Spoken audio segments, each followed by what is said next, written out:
Nessa noite onde nós vamos considerar a palavra do Senhor e a maneira como nós devemos nos relacionar com os nossos irmãos em Cristo, nós queremos lembrar com gratidão e louvor todo o povo do Senhor espalhado pela terra, as igrejas que têm preservado o bom testemunho do Evangelho e sendo instrumentos nas mãos do Senhor para a exaltação do teu nome e para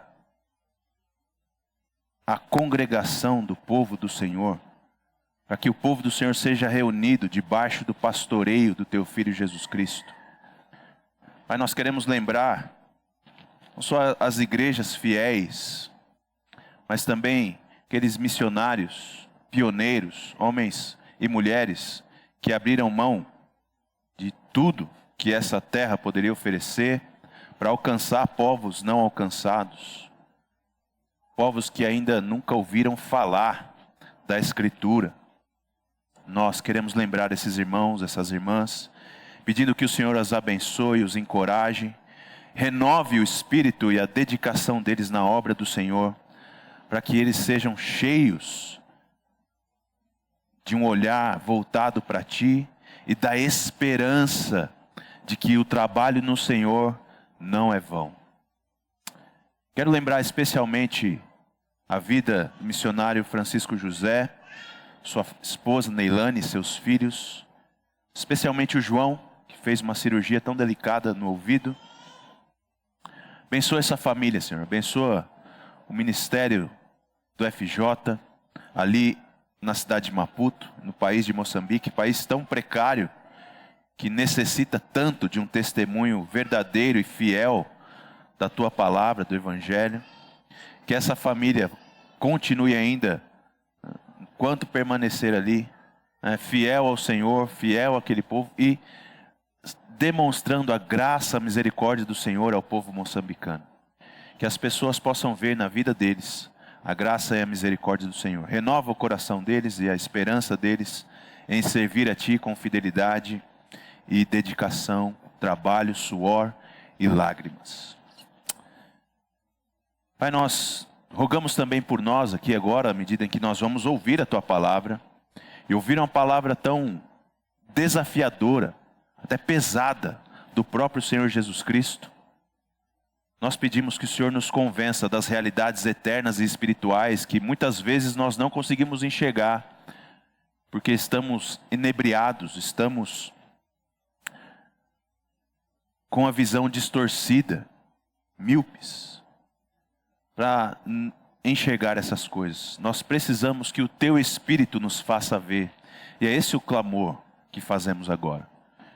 Que o Senhor se agrade em abrir os nossos olhos, os olhos da fé, para que possamos enxergar as coisas como o Senhor enxerga, enxergar a realidade de coisas que nós não enxergamos, não vemos, e possamos então ter os nossos valores adequados, corretamente, e a escala de valores conforme a escala do Senhor, e possamos nos dedicar àquilo que é valoroso ao Senhor.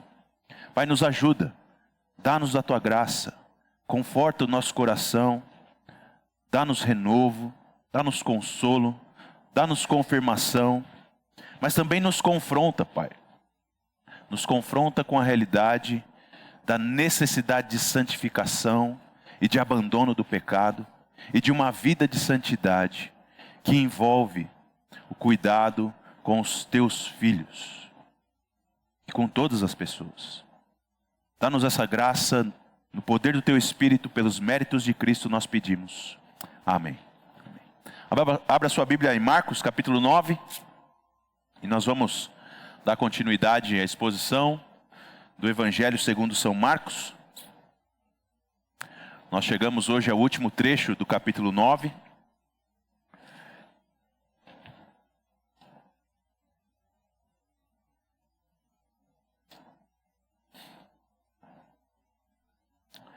Vamos considerar a partir do verso 38. Marcos, capítulo 9, a partir do verso 38.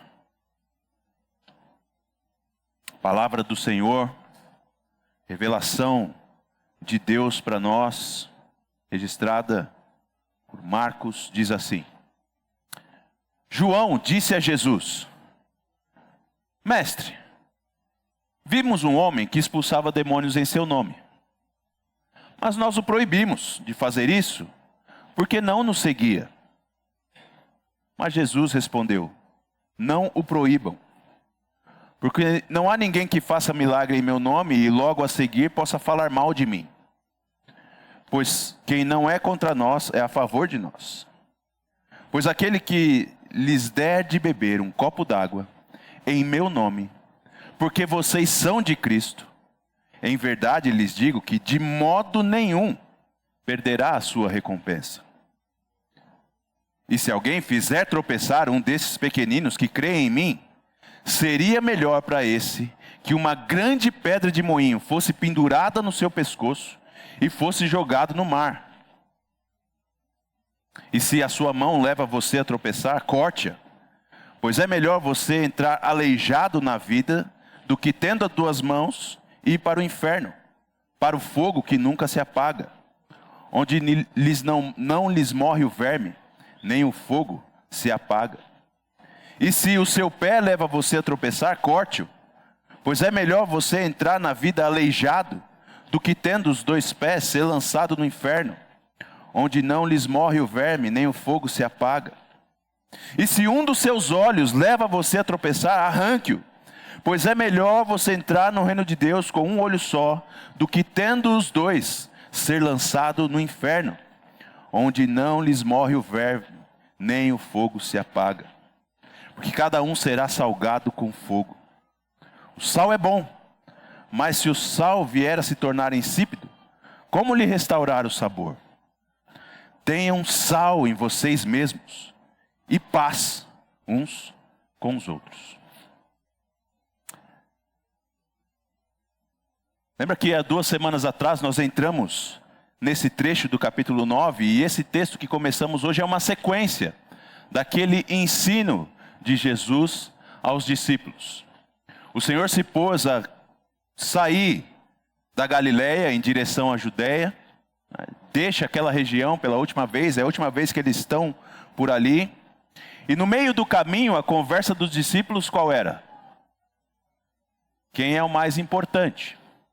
Enquanto o Senhor está ensinando a eles a necessidade de que ele fosse humilhado, de que ele fosse rejeitado, de que ele fosse condenado, morto e ressuscitasse dentre os mortos, os discípulos não muito interessados nesse assunto, não entendendo dessa conversa de Jesus, passaram a viagem discutindo quem era o melhor entre eles, quem era o mais importante dos discípulos.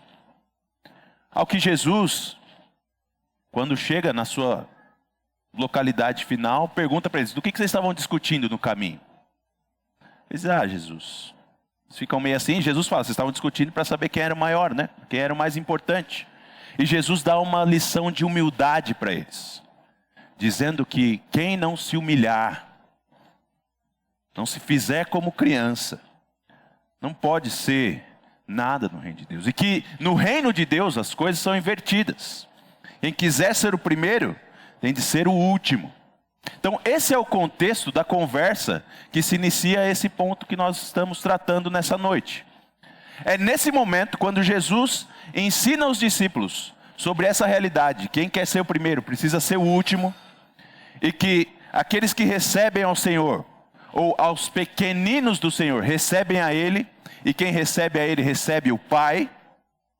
É que João diz a Jesus essa coisa que eles fizeram, os discípulos, essa atitude que os discípulos tomaram em relação a um homem que expulsava demônios, mas que não fazia parte do grupo deles.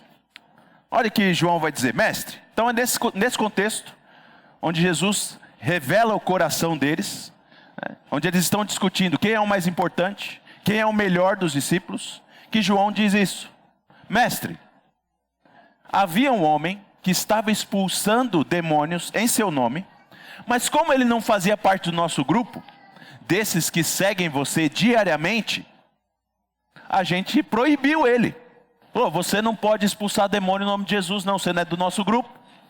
Você não faz parte do nosso time. E a gente não tem uma especificidade aqui sobre esse time, se ele ser os 12 discípulos especificamente, ou aquele grupo mais amplo dos 70, que o Senhor havia enviado em alguma altura do seu ministério. Mas o fato é que esse homem não era alguém que estava diariamente atrás de Jesus, ou na vida de Jesus, como os 12 estavam, e como algumas outras pessoas faziam. Algumas mulheres, por exemplo, que seguiam Jesus e iam atrás dele diariamente. Os discípulos então, vendo esse homem, percebendo que ele era alguém que não fazia parte desse grupinho, e que usava o nome de Jesus para expulsar demônios, proibiram ele. Disseram, você não. Quem é você? Quem você pensa que você é? Para usar o nome de Jesus para expulsar demônios. Você não faz parte do nosso grupo. Você não faz parte desse nosso esquema aqui. Você não tem autorização para usar o nome de Jesus. Esse é o contexto. E o próprio João, então, relata isso para Jesus. De uma maneira até humilde aqui. João vai dizer isso. E conta para Jesus a atitude que os discípulos tomaram de excluir um homem que usava o nome de Jesus para expulsar demônio.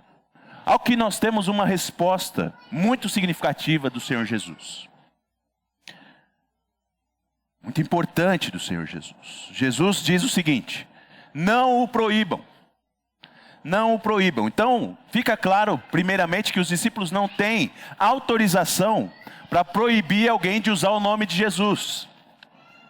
Eles não têm essa autorização. Eles não podem regular quem pode usar o nome de Jesus ou não. Mas Jesus vai explicar por que eles não devem proibir. Porque não há ninguém que faça milagre em meu nome e logo a seguir possa falar mal de mim. Quem não é contra nós é a favor de nós. Jesus estabelece um princípio muito importante aqui, irmãos. Princípio que nós não devemos proibir as pessoas de usar o nome dele. E ele estabelece isso diretamente com os apóstolos, dizendo isso aos seus 12 homens, que seriam aqueles que fariam o grande movimento de expansão do reino de Deus no primeiro século.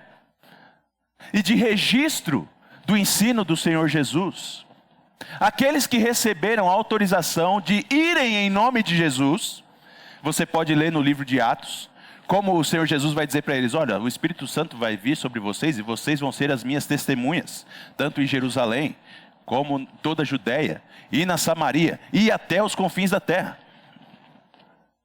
Então esses homens que receberam essa palavra de Jesus, eles seriam então as testemunhas do ministério, da vida e do ministério de Jesus. E eles recebem essa travada de Cristo aqui: vocês serão as minhas testemunhas, vocês são o fundamento do meu ministério. Como o apóstolo vai dizer, né? Nós temos o fundamento dos profetas e dos apóstolos no ensino cristão. Mas vocês não têm autorização de proibir o uso do meu nome. Vocês não têm autorização de proibir o uso do meu nome.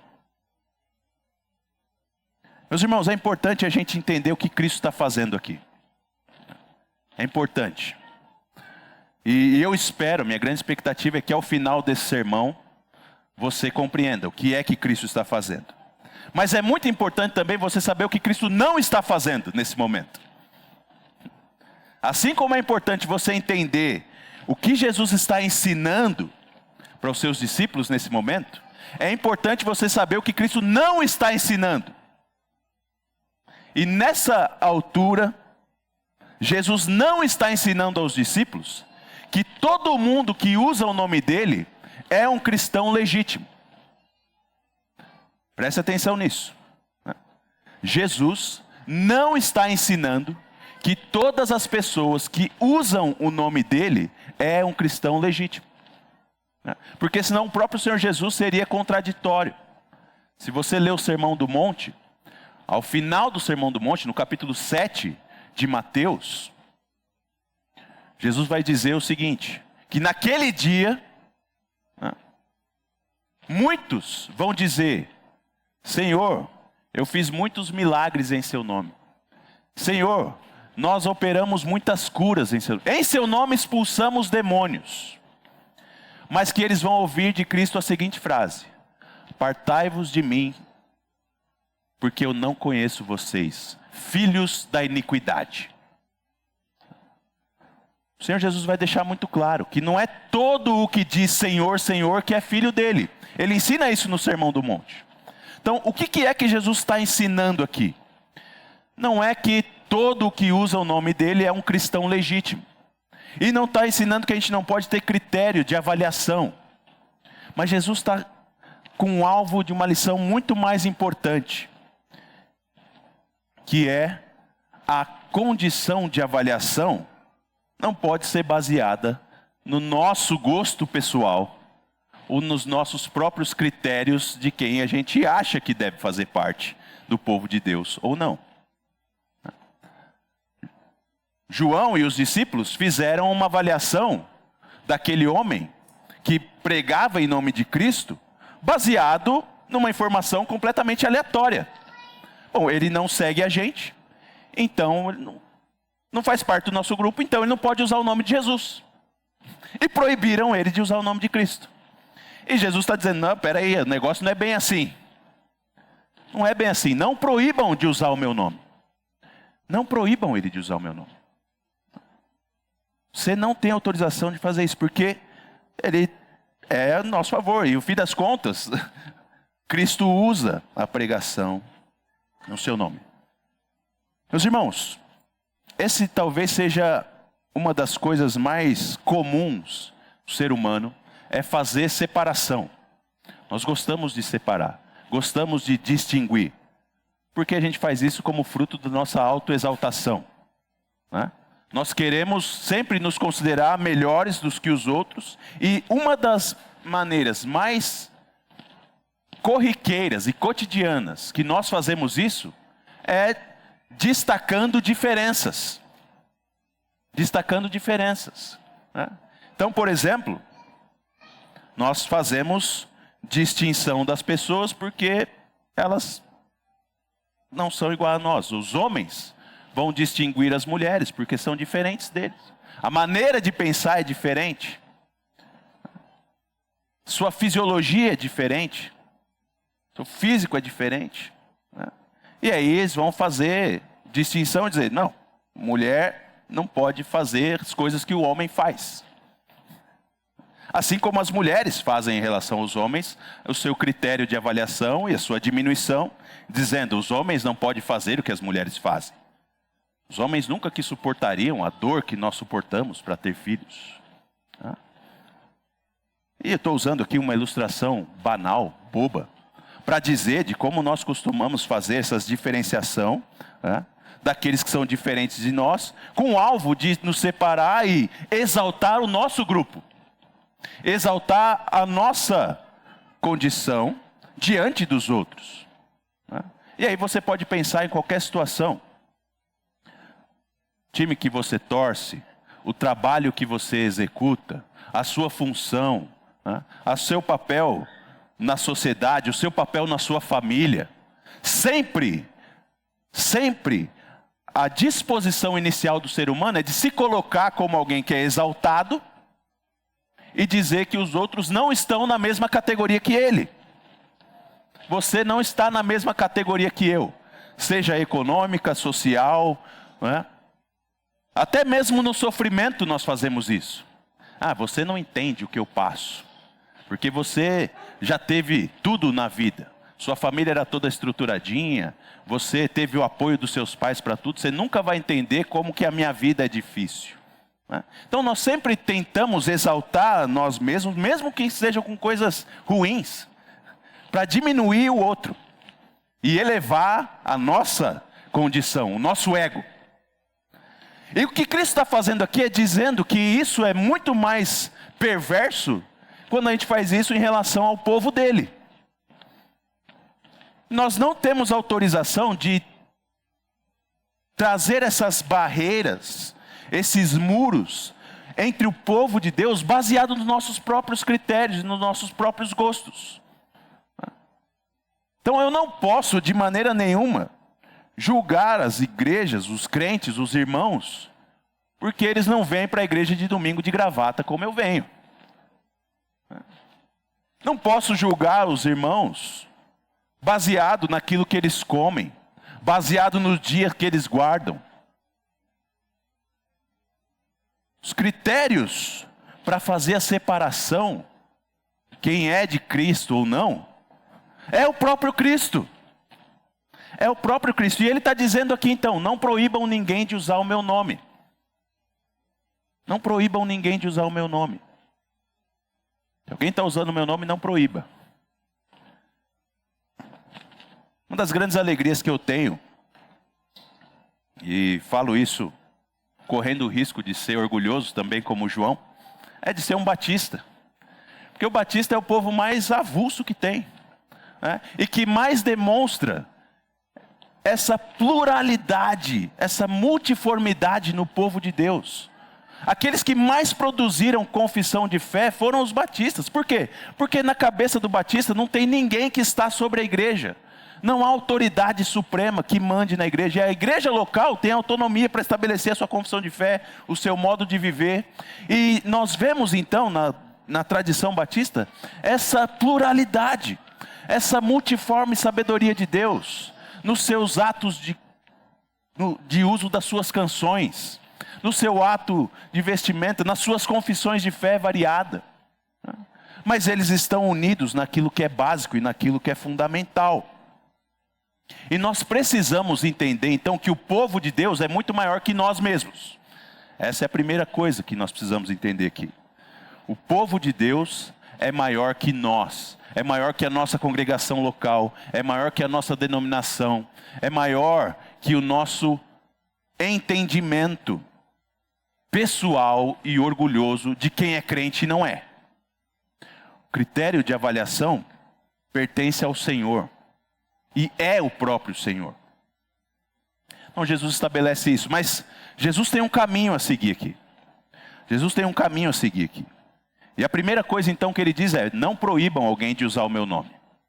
Não proíbam alguém de usar o meu nome. A segunda coisa que Jesus vai dizer é que aqueles que vêm em nome dele não devem ser proibidos, mas devem ser acolhidos, recebidos com cuidado, recebidos com generosidade.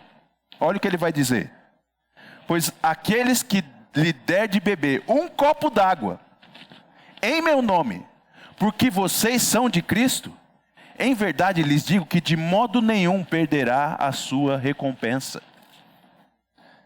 Então Jesus já começa a avançar agora no seu ensino.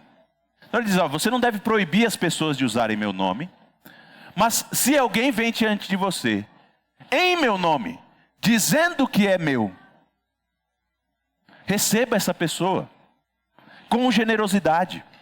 Acolha, alimente, cuide. Porque até mesmo um copo d'água que é dado a um servo meu, será recompensado. Se por ser alguém que vem em nome de Cristo, e essa pessoa é bem cuidada, isso gerará recompensa. Então Jesus já dá um passo mais além, mais adiante. Diz: além de você ter um critério que não é você mesmo, para a aceitação e o acolhimento do povo dele, dos seguidores, dos servos dele, você é estimulado a receber com alegria e generosidade o povo de Cristo. Quem chega em nome de Jesus deve ser bem cuidado, bem tratado. A gente deve ter alegria se as pessoas estão falando o nome de Cristo.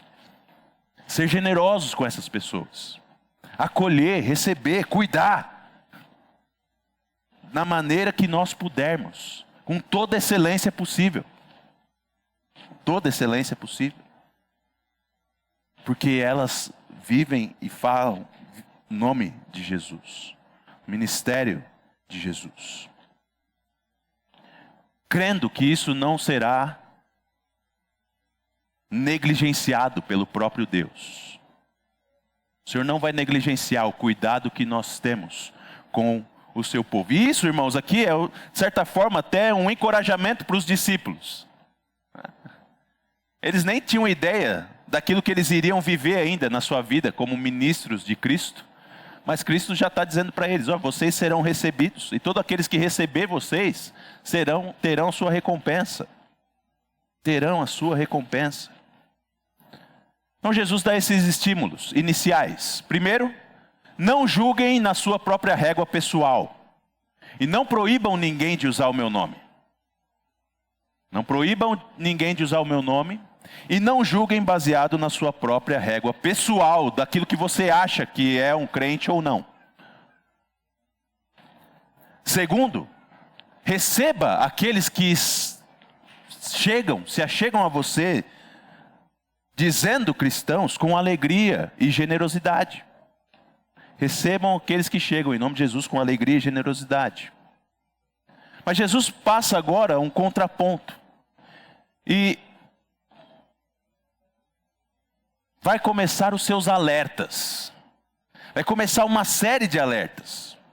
O primeiro dele é justamente ainda baseado nessa configuração de quem nós recebemos. E como nós recebemos aqueles que vêm em nome de Jesus.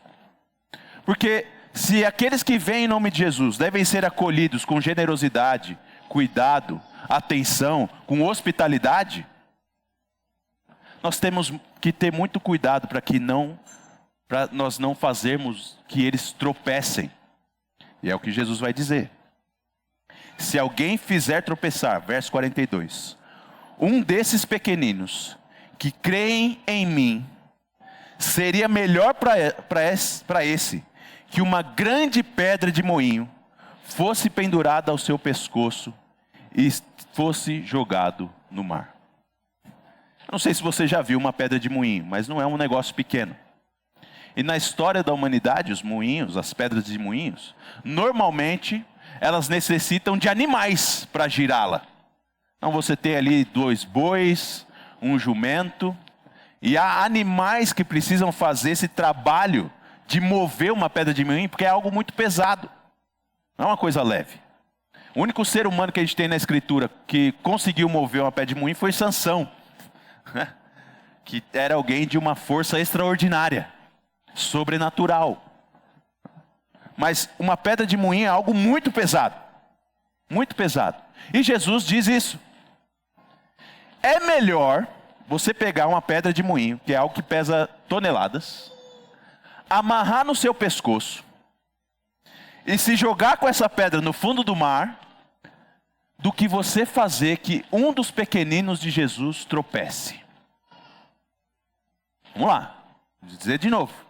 É melhor você pegar uma pedra de moinho que pesa toneladas, amarrar no seu pescoço e se jogar no fundo do mar, do que fazer um dos pequeninos de Jesus tropeçar. Esse é o alerta inicial do Senhor Jesus. Tomem cuidado. Tomem cuidado ao lidar com o meu povo. Tomem cuidado ao lidar com aqueles que falam em meu nome. Tomem muito cuidado. Porque se você fizer um deles tropeçar, era melhor para você morrer afogado com uma pedra de moinho no pescoço, de uma maneira que ninguém nunca vai conseguir tirar o seu corpo do fundo do mar. É melhor esse destino do que se você fizer um dos meus pequeninos tropeçar. Que coisas absurda. A ameaça que Jesus está fazendo aqui é muito grave, irmãos, muito severa. Algo muito pesado. É melhor você morrer. Seu destino vai ser muito melhor do que se você tiver de enfrentar o castigo por fazer um dos pequeninos de Cristo tropeçar. Esse é o alerta de Jesus. E aí Jesus traz uma série de alertas que parece que ele está mudando de assunto, não é? A partir do verso 43, numa leitura superficial do texto, parece que Jesus está mudando de assunto completamente.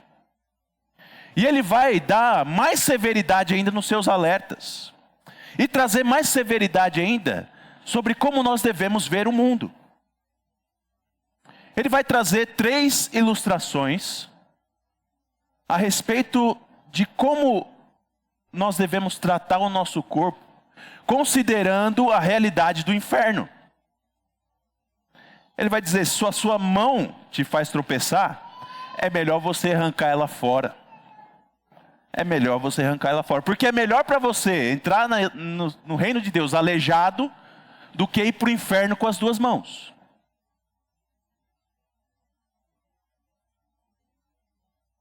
Se o teu pé te faz tropeçar, arranca ele fora. Porque é melhor você entrar no reino de Deus aleijado, do que tendo os 2 pés ser lançado no inferno.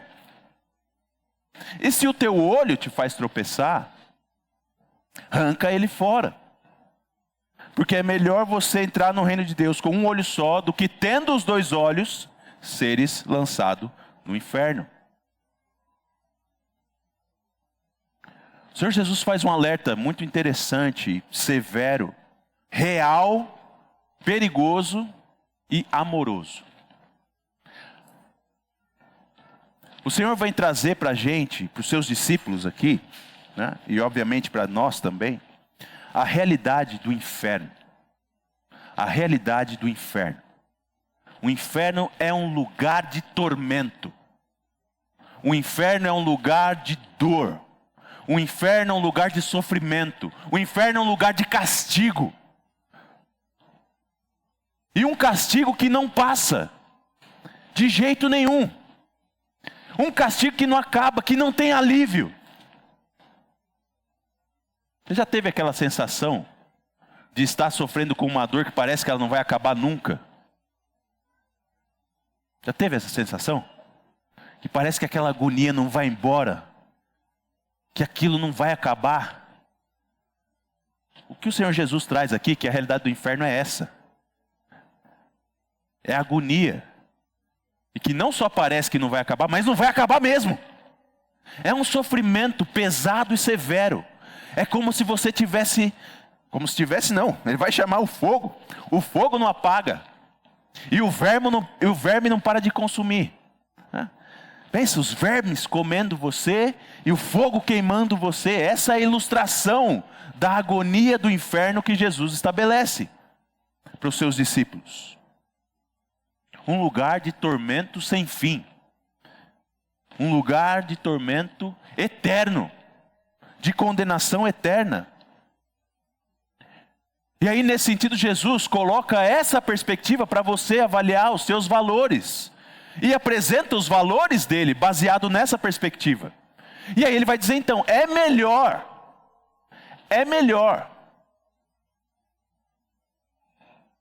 pouco de sofrimento do que todo o sofrimento eterno. É melhor um pouco de sofrimento do que todo o sofrimento eterno.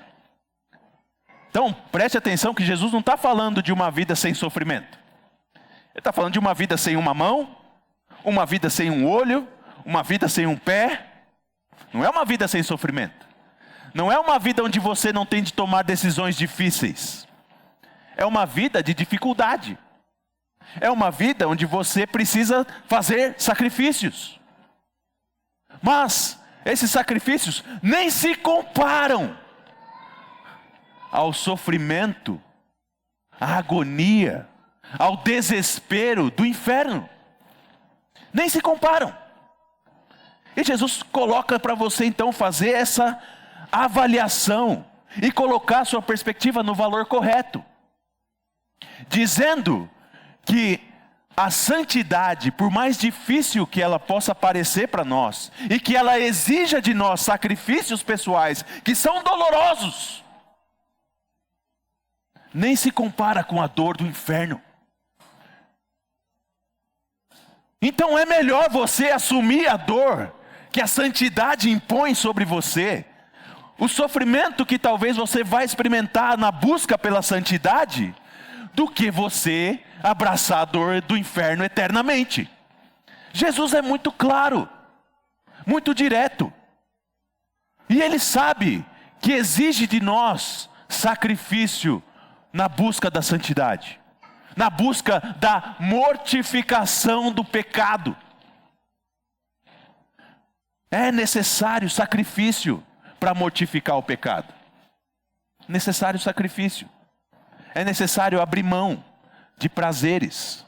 É necessário abrir mão daquilo que nós compreendemos do mundo, dos nossos pensamentos, e passar a aprender a viver conforme Deus pensa o mundo.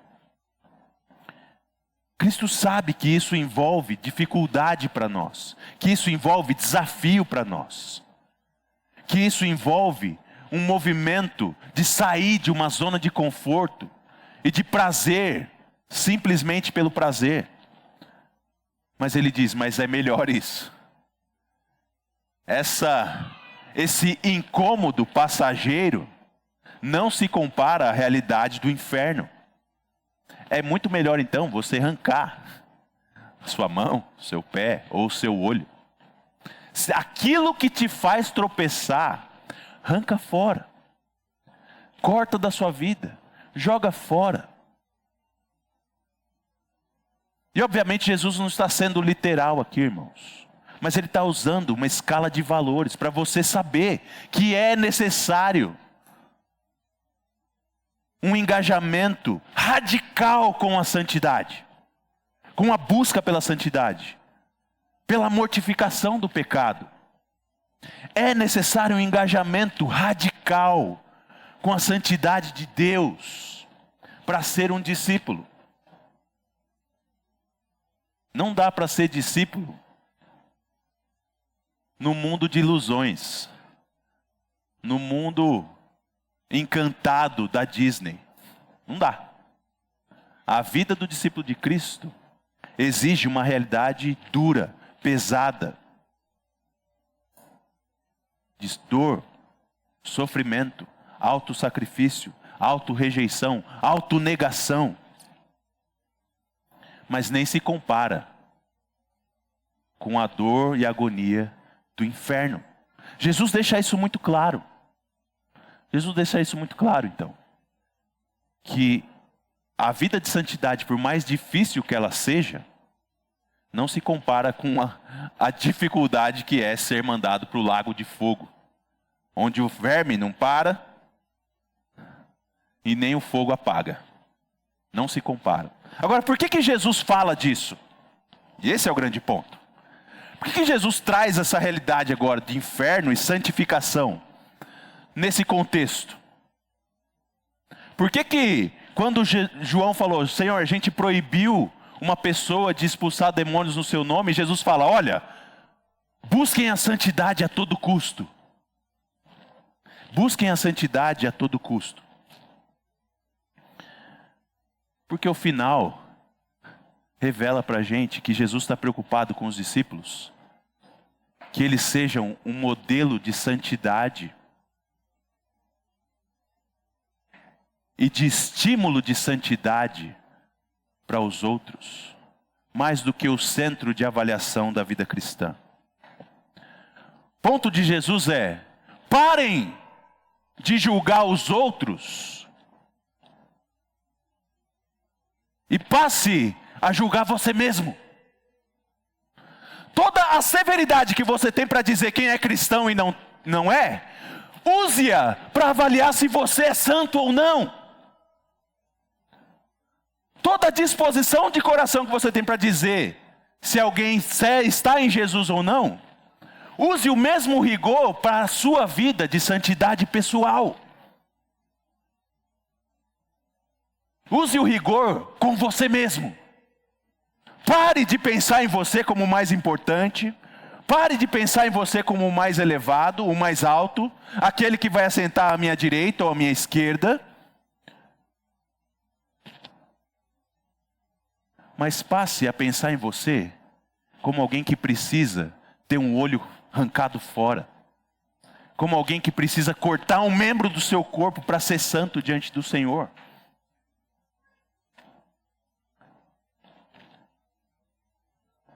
E estimule os crentes na vida de santidade pessoal e generosidade misericordiosa. acolha os outros e seja severo consigo mesmo. Esse é o ensino de Jesus aqui. Porque os discípulos estavam vivendo exatamente o contrário disso. Proibindo os outros de usar o nome de Cristo e se discutindo para ver quem era o maioral entre os crentes. Jesus fala, não, está tudo errado isso aí. Vocês precisam ser sal. Vocês precisam ser sal. Ou seja, vocês precisam ter a vida em devoção ao Senhor. Esse verso 49 talvez seja um dos mais difíceis de interpretar de todo o livro de Marcos, né? Porque cada um será salgado com fogo.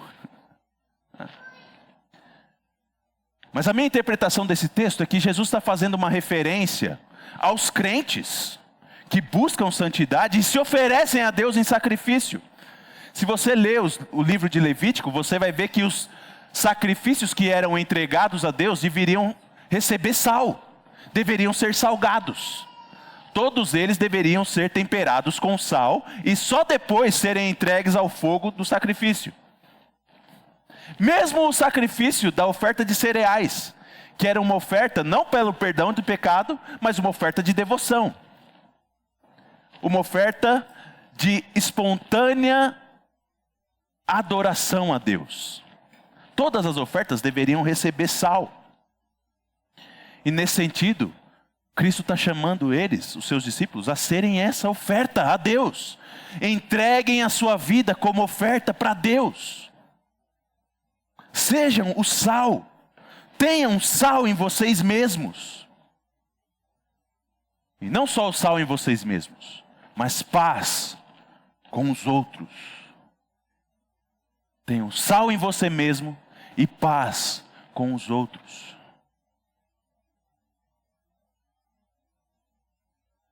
Meus irmãos, Jesus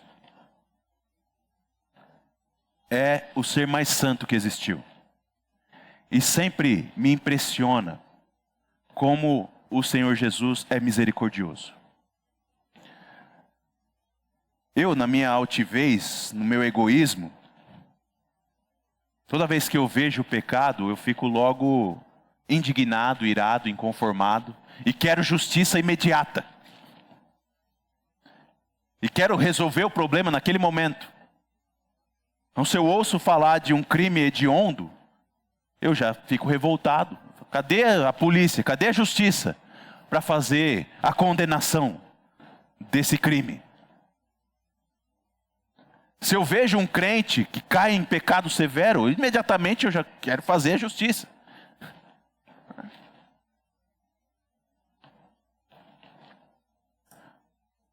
Mas aí eu me lembro de Jesus. Jesus é Deus. Jesus é Deus. E Deus é santo, santo, santo.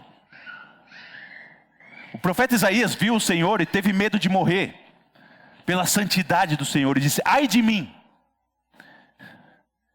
E Jesus é esse mesmo Deus andando no meio de pecadores,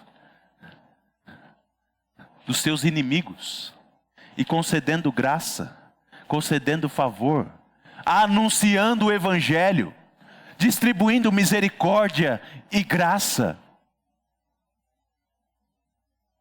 E Ele é, então, modelo para os seus discípulos de uma vida misericordiosa, graciosa e generosa. E Ele instrui os seus discípulos, então, a pararem de olhar com tanto rigor para os outros e considerar eles mesmos com rigor. Porque é só quando nós conseguimos olhar para nós mesmos com rigor, com a realidade do nosso pecado, que a gente vai chegar ao ponto de dizer: eu não consigo, eu preciso de um Salvador. Enquanto nós estivermos muito rigorosos com os outros e leniente com nossa vida, a gente vai continuar cheio de justiça própria, cheio de autojustificação, autopreservação e condenando todo mundo. Mas Jesus diz: usa esse rigor para você mesmo. Usa esse rigor para você mesmo. para que você chegue ao entendimento que você precisa de um Salvador. Porque senão você vai para o inferno. Lá é o seu destino final. Lá é o seu destino final se você não tiver alguém para te salvar. E tendo então recebido a misericórdia do Senhor, estenda a misericórdia. Tendo recebido o perdão do Senhor, estenda o perdão. Tendo recebido a generosidade do Senhor, estenda a generosidade. E não só isso, acolha com alegria os que vêm em nome de Cristo. Acolha com fervor o nome de Cristo nos seus discípulos. Cristo está salvando e nós devemos nos alegrar com isso. Porque Ele salva e me salvou e pode salvar outros também. E nós devemos então acolher o povo de Deus com generosidade, não fazendo-os tropeçar, mas exaltando-os como mais importante do que nós. Porque aquele que quer ser o primeiro, que seja o último e servo de todos. E é esse o argumento que Jesus está fechando aqui, quando ele alerta do perigo do pecado e do inferno.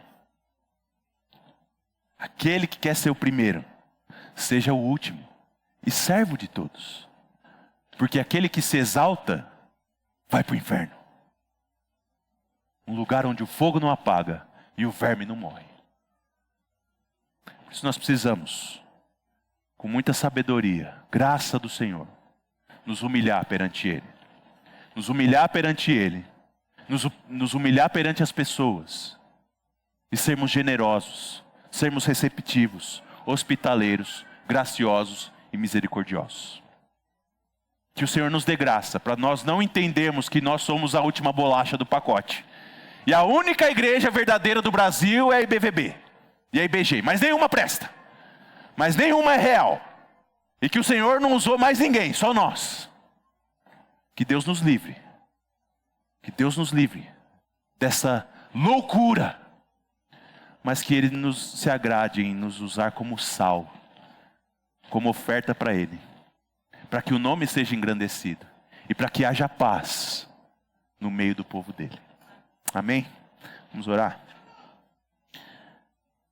Deus, que palavra difícil para nós, que somos tão movidos por orgulho, tão movidos pela exaltação do nosso ego. É necessário uma obra sobrenatural do Espírito, para que nós tenhamos a compreensão de que nós devemos buscar a glória do Senhor e a glória do próximo antes da nossa.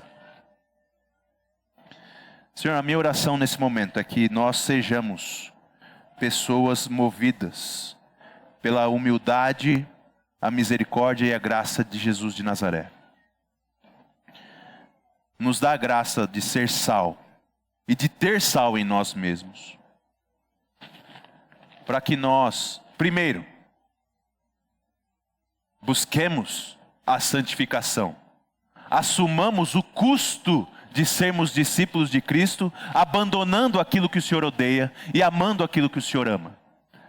Dá-nos, Pai, vida de santidade. Dá-nos a coragem para cortar fora aquilo que nos faz tropeçar. Seja o nosso celular, sejam relacionamentos, sejam relacionamentos de família ou de trabalho, seja o nosso amor ao dinheiro, o nosso amor ao sexo, vícios diversos. Dá-nos a disposição no Espírito para abandonar, mortificar a nossa carne. Porque é melhor para nós termos parte da nossa carne mortificada, e mesmo ela toda, e entrar no reino do Senhor, do que irmos para o inferno. Dá-nos o Teu Espírito para a busca e para a vida em santificação, sem a qual ninguém verá o Senhor. E Senhor, nós pedimos que a nossa vida de santidade reflita e se manifeste no cuidado com o povo do Senhor. Porque isso é o que Jesus ensinou aqui. A verdadeira vida de santidade, ela é severa consigo mesmo e benevolente para com o próximo.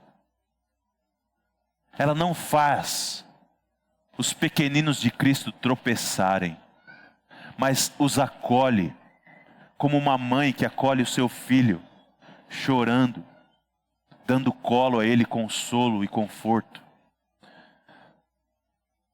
Dá-nos essa disposição de coração, Senhor, de sermos santos, que recebem e acolhem o povo do Senhor. Dá-nos disposição de coração, para não fazermos um julgamento que é incorreto, impreciso e que está além da nossa autoridade. Nós sabemos que Cristo não está dizendo aqui que nós não devemos estar atentos à doutrina correta e às falsas conversões. Não é isso que Jesus está dizendo. Como nós dissemos já. Mas Jesus está dizendo que nós devemos ser generosos e dispostos a dar o benefício àqueles que vêm em nome dEle. E nós pedimos sabedoria do Senhor do alto para isso. Nós pedimos que o Senhor nos dê, no poder do Teu Espírito, a simplicidade das pombas e a sagacidade da serpente. Para não sermos tolos, mas sermos sábios. E sendo sábios e santos, sermos misericordiosos, graciosos e estimularmos os pequenos de Cristo, não a desistirem do Senhor, mas a crescerem no Senhor. Esse deve ser o nosso grande intuito. Não desanimar as pessoas de estar em Cristo, mas estimulá-las a amar mais ao Senhor e a crescer em santidade e maturidade na fé. Dá-nos, Pai, esse privilégio, tanto individualmente, particularmente, como coletivamente, como igreja do Senhor aqui em Jacareí. É a nossa oração no nome santo de Jesus. Amém.